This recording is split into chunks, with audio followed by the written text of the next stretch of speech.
एक लड़की को देखकर आपके मन में क्या आता है? क्या आप उसकी सुंदरता को देखकर आप उस पे लट्टू हो जाते हैं या उसके नेचर को देखकर लट्टू होते हैं? जब भी एक लड़के को किसी लड़की को देखकर सबसे पहले हम उसका नेचर नहीं जानते हैं, बल्कि उसके रूप को देखकर हम एकदम उस पे मन मुग्ध मोहित हो जाते हैं। अगर कोई लड़की सुंदर नहीं है तो क्या वो अच्छी लड़की नहीं है? क्या सुंदरता ही एक लड़की को प्यार करने के लिए काफी है? आज का टॉपिक ऐसा ही है, क्योंकि अक्सर लोग सुंदरता, ब्यूटी के पीछे भागते हैं, और ब्यूटी का मतलब है ये फेस, ना कि किसी भी लड़की की उसकी नेचुरल, उसकी सोच, उसके विचारों पे। तो जी दोस्तों, आज का जो टॉपिक है वो है हमारा एडजेक्टिव, और एडजेक्टिव भी सेम ऐसा ही है, क्योंकि आपने बचपन से पढ़ा है कि एडजेक्टिव का मतलब किसी की क्वालिटी, यानी कि किसी के बारे में उसके गुण को बताना, और वो गुण बताते हैं आप लोग किसी भी नाउन या प्रोनाउन का। बचपन में डिफिनेशन रटा था कि जो शब्द संज्ञा या सर्वनाम की विशेषता बतलाता है वो आपका एडजेक्टिव होता है। तो नाउन मतलब क्या? कोई भी पर्सन, व्यक्ति, और प्रोनाउन का मतलब क्या? जो नाउन के स्थान पर आता है, और उसी जगह पे आप उन दोनों की क्वालिटी को बताते हो। जैसा कि आप सामने देख रहे हो, थोड़ा गौर कीजिएगा, ये है आपका एडजेक्टिव, यानी कि एडजेक्टिव बोले तो क्या? विशेषण, जानते ही हैं, यानी कि विशेषता, यानी it shows quality of noun और प्रोनाउन, जो नाउन और प्रोनाउन की क्वालिटी को दर्शाता है, और वो क्वालिटी हो सकता है या तो पॉजिटिव और नहीं तो नेगेटिव। यानी एक लड़की के अंदर अगर एक क्वालिटी उसकी सुंदरता है तो उसकी पॉजिटिव हो गया, और उस सुंदर लड़की के अंदर अगर उसका बिहेवियर अच्छा नहीं है तो क्या हो जाएगा? उसकी नेगेटिव क्वालिटी हो जाएगा। और एक बात तो आप लोग जानते ही हो कि आप अगर सुंदर लड़की चाहते हो, और अगर आपके पास सुंदर लड़की मिलेगी तो लकी होगा आपका कि उसका नेचर अच्छा मिलेगा। अगर आपको काली लड़की मिलती है, ठीक है, तो उस कंडीशन में काली तो होगी लेकिन मन की बहुत अच्छी होगी, ऐसा सुने हैं, बट हमें भी पता नहीं क्या होता है, ठीक है। बाकी हमसे ज्यादा आप लोग एक्सपीरियंस होल्डर हो, जो आप लोग समझ जाओगे। किसी भी नाउन और प्रोनाउन की क्वालिटी क्या होता है? पॉजिटिव और नेगेटिव, यानी कि उसके बारे में गुण या अवगुण, या गुण का मतलब उसकी अच्छाई या बुराई बताने के लिए, ठीक है। तो एडजेक्टिव का प्रयोग करते हैं किसी की गुण या अवगुण को दर्शाने के लिए। जैसा कि आप लोग जानते हो कि यहाँ पे देखो एडजेक्टिव्स के कुछ प्रकार दिए हुए हैं कि एडजेक्टिव किस आधार पर किसी के गुण और अवगुण को दर्शाता है, यानी उसकी क्वालिटी, यानी कि मेरिट और डिमेरिट, पॉजिटिव और नेगेटिव को दर्शाता है। देखिए, एडजेक्टिव जो है वो एक उसकी क्वालिटी को बताता है और क्वांटिटी को बताता है, यानी एडजेक्टिव जो है नाउन और प्रोनाउन की क्वालिटी, क्वांटिटी और नंबर को दर्शाता है। फिर से देखिएगा, कोई भी एडजेक्टिव जो होता है वो क्वालिटी को दर्शाता है। तो नाउन और प्रोनाउन की क्वालिटी, यानी कि ये जो क्वालिटी होता है, जिसको आप लोगों ने एक ऐसे भी पढ़ा होगा कि एडजेक्टिव और क्वालिटी, यानी कि जो एडजेक्टिव है वो क्वालिटी को दर्शाता है, तो दो तरह से दर्शाएगा, ठीक है, या तो एट्रीब्यूटिव के रूप में और नहीं तो प्रीडिकेटिव के रूप में। एट्रीब्यूटिव का मतलब होता है एडजेक्टिव प्लस नाउन, और प्रीडिकेटिव का मतलब होता है वर्ब प्लस एडजेक्टिव। अब आपके पास कंफ्यूजन आ गया होगा कि क्या ये लंबा लंबा लाइन यूज कर रहे हैं सर, कि ये एट्रीब्यूटिव और प्रीडिकेटिव ये क्या बता रहे हैं, ये थोड़ा ज्यादा कंफ्यूज हो रहा है। तो चलिए फिर से आते हैं हम लोग अपने लोकल भाषा में। किसी की भी अगर आपको क्वालिटी को बताना है, उसके बारे में अवगुण या गुण, तो क्या आप दूर रहकर बताइएगा कि फलनावा ऐसा है, फलनावा वैसा है। उसको बताने के लिए क्या होता है? जिस व्यक्ति के बारे में आप अपनी क्वालिटी यानी अच्छाई या बुराई बताते हो, तो आप उसके या तो उस व्यक्ति के पहले उसकी बड़ाई करते हो और नहीं तो उसके बाद उसकी बुराई करते हो। एक कहावत बहुत ही फेमस है कि मुंह पर राम बगल में छुरी, यानी कि मुंह पर बोल दिए बहुत अच्छा है, अब बाद में कह के वो अच्छा लड़का नहीं है, ऐसा होता है ना, यानी कि देखने में तो इतना सुंदर है लेकिन अंदर से कैसा है।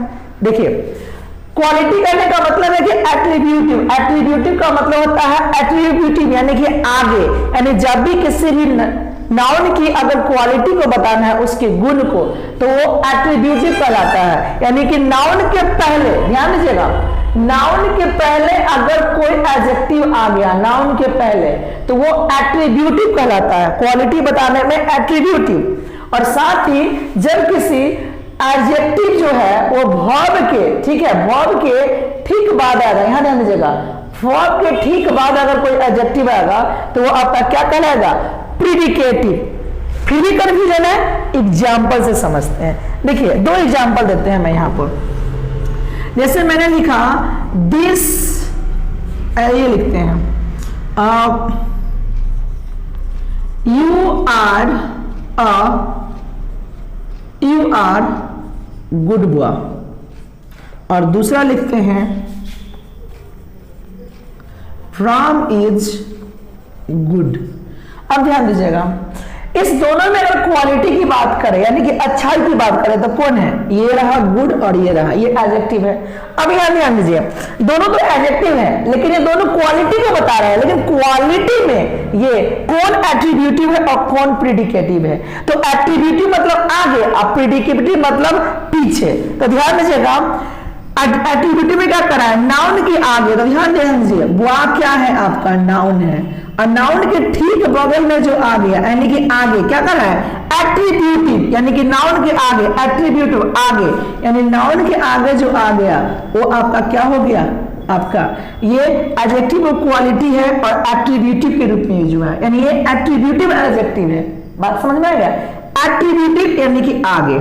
सेम वही नीचे में देखिए, राम इज अ गुड, तो राम इज अ गुड यानी कि राम अच्छा है, तो ये जो क्वालिटी है वो किसके बारे में बता रहा है, बता तो रहा है राम के बारे में, लेकिन इसके बगल में कोई है नाउन, ऐसा नहीं है, लेकिन इसके ठीक बगल में कौन है, तो ध्यान दीजिए, ये रहा आपका वर्ब। तो यहां ध्यान दीजिए, वर्ब के साथ जब एडजेक्टिव आएगा तो वो क्या कहलाएगा आपका, ये कहलाएगा प्रीडिकेटिव, प्रीडिकेटिव एडजेक्टिव। बात समझ में आई, यानी कि जब नाउन के साथ कोई एडजेक्टिव आए तो नाउन के आगे यानी कि आगे एट्रीब्यूटिव, और जब वो वर्ब के साथ अगर आएगा तो वो हो जाएगा आपका प्रीडिकेटिव यानी कि वर्ब के साथ। बात समझ में आया, सिर्फ मतलब तो सेम ही है, लेकिन यहां पे कहानी क्या है कि नाउन का यूज, सॉरी एडजेक्टिव का यूज आप कैसे करते हो। अगर नाउन के साथ तो एट्रीब्यूटिव और अगर वर्ब के साथ तो प्रीडिकेटिव। बात समझ में आ रही है, कहीं पे कोई दिक्कत नहीं।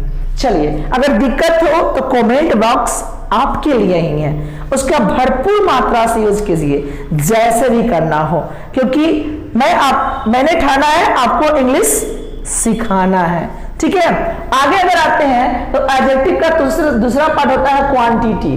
क्वांटिटी का मतलब होता है मात्रा। मात्रा का मतलब समझते हैं ना, मात्रा का मतलब होता है कि जिसको आप गिन नहीं सकते हैं। जैसे में क्या होता है, ये अनकाउंटेबल होता है, यह अनकाउंटेबल होता है, अनकाउंटेबल होता है, यानी कि क्वांटिटी। जैसे मैंने बोला आई हैव सम मिल्क, अब बताइए क्या मिल्क के आगे जो सम लगाया ये क्या है, मिल्क की मात्रा को बता दिया।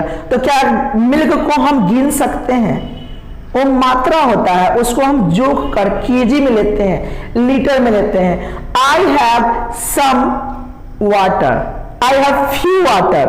अब बताइए फ्यू वाटर यानी कुछ पानी, क्या पानी को आप गिन सकते हो, ऐसा पॉसिबल है नहीं। तो जब भी किसी, अब देखिए वाटर भी एक तरह से आपका क्या है, यहां पे समझिए, अगर ज्यादा दिक्कत हो रहा है तो यहां पे इसका एग्जांपल लिखते हैं, आई हैव सम वाटर, यानी मेरे पास कुछ पानी है। तो बताइएगा क्या वाटर आपका नाउन है और नाउन के बगल में जो सम लिखे है कुछ, क्या ये पानी जो है वो ये काउंटेबल है कि अनकाउंटेबल है, तो अनकाउंटेबल यानी गिन नहीं सकते हैं। इसको आप मात्रा में लेते हैं, लीटर में लेते हैं, थोड़ा पानी, एक गिलास पानी, एक बोतल पानी, राइट। तो उस कंडीशन में क्या हो गया आपका, ये हो गया आपका नाउन जो कि अनकाउंटेबल है, इसलिए ये आपका सम जो है वो क्वांटिटी को दर्शा रहा है, मात्रा को दर्शा रहा है। बट वही अगर यहां पे हो जाता आई हैव सम पेन, अब बताइए क्या पेन को गिन सकते हैं कि नहीं, गिन सकते हैं। तो उस कंडीशन में ये सम जो है वो क्वांटिटिव नहीं होगा, वो दूसरा एडजेक्टिव हो जाएगा जो आपको आगे समझाएंगे। बात समझ में आ रही है? यानी कि आपका क्वांटिटी का मतलब होता है कि आप जिसको मात्रा के रूप में, जैसे में सम, फ्यू, इनफ, लिटिल, समझ में आ रहा है, वेरी, तो ये सब क्या है, ये सब मात्रा को दर्शाता है, न कि काउंटिंग को। तो जब भी आपको एडजेक्टिव ऑफ क्वालिटी को दर्शाना हो तो क्वालिटी दो तरह से, एक एट्रीब्यूटिव यानी कि नाउन के साथ, एक प्रेडिकेटिव यानी कि वर्ब के साथ, ठीक है, जो कि एग्जाम्पल आपका यहाँ पे दिया हुआ है, और एक क्वांटिटी जो कि अनकाउंटेबल होता है और ये मात्रा को दर्शाता है, जैसा कि आप इससे समझ गए, आई हैव सम वाटर और आई हैव सम पेन, ठीक है। अगला है आपका नंबर, बट नंबर के कुछ और ग्रुप बनते हैं, ठीक है, जो कि आपका ये वीडियो और ज्यादा लंबा हो जाएगा, इसलिए मैं आपको फिर से एडजेक्टिव का दूसरा पार्ट लेकर आ रहा हूं इस वीडियो के ठीक नेक्स्ट डे, जिसमें आपका नंबर को फिर से अच्छा से एकदम क्लियर रूप से समझाऊंगा, क्योंकि नंबर के और ऑप्शंस खुल जाएंगे। तो मिलते हैं नेक्स्ट वीडियो में। अगर आपको समझ में आया हो, आपको हेल्प मिला हो समझने में, तो इस वीडियो को लाइक, शेयर और सब्सक्राइब जरूर करें, और साथ ही बेल घंटा को तो दबाइएगा ही। और अगले वीडियो में फिर से मिलते हैं एक नए जोश और जुनून के साथ। तब तक के लिए आप सभी को तहे दिल से bye bye. I'm sure you enjoyed watching this video. Please click on the subscribe button to subscribe to our channel and watch more interesting videos.